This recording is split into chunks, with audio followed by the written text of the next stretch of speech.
meninas, tudo bom? Hoje eu vou ensinar pra vocês como trocar o som da notificação. Então, se vocês querem, deixa seu like, se inscreve no canal e bora lá, vidas!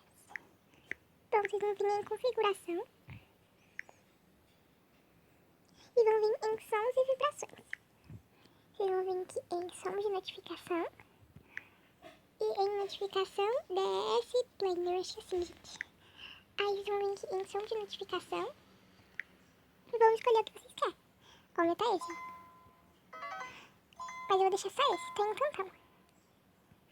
Tem um silencioso também, se vocês não quiserem. E eu também, gente, vou ensinar pra vocês como colocar o nomezinho na tela de bloqueio. Nome que você quiser, seu nome de algum famoso que você gosta. Depois eu vou tirar print e vou colocar na edição pra vocês verem, ok? Aí, ó, vocês vão vir aqui em... Eita, saiu, né?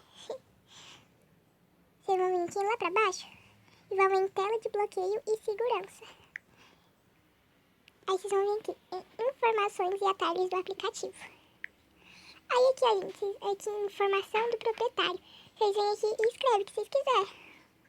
Ó, tipo, por exemplo, sei lá.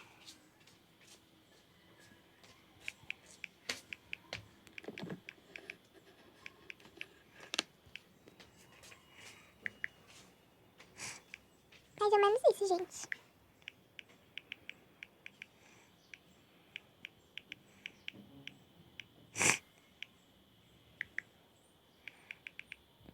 Aí vocês escrevem o que vocês quiserem. Eu vou colocar o nome do canal.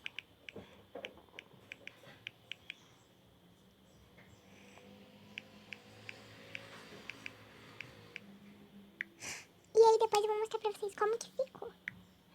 Mas eu vou continuar com o nome Lara Silva.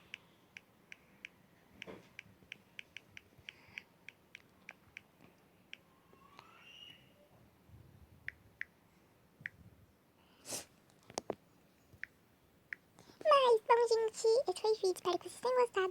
Um beijo e tchau! Amo vocês, vidas. E, gente, não se esqueça de seguir o Instagram do canal. Tem vários seguidores, mas quando vocês seguirem vai aumentar, ok? Então segue, por favor. O nome é Rei Vidas, o mesmo nome do canal. E tem um tantão de coisa. Ó, tem as fotinhas.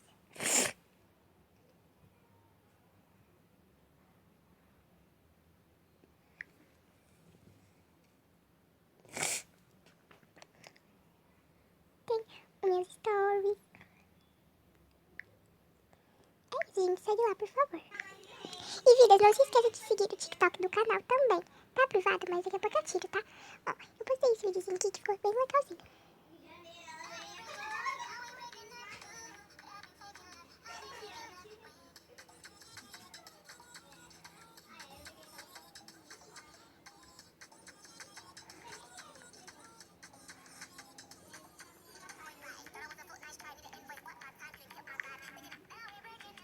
Opa, gente, falei sem querer, desculpa. Mas, bom, gente, peraí rapidinho. Bom, então, esse foi o vídeo. Espero que vocês tenham gostado. Um beijo e tchau. Amo vocês, vidas.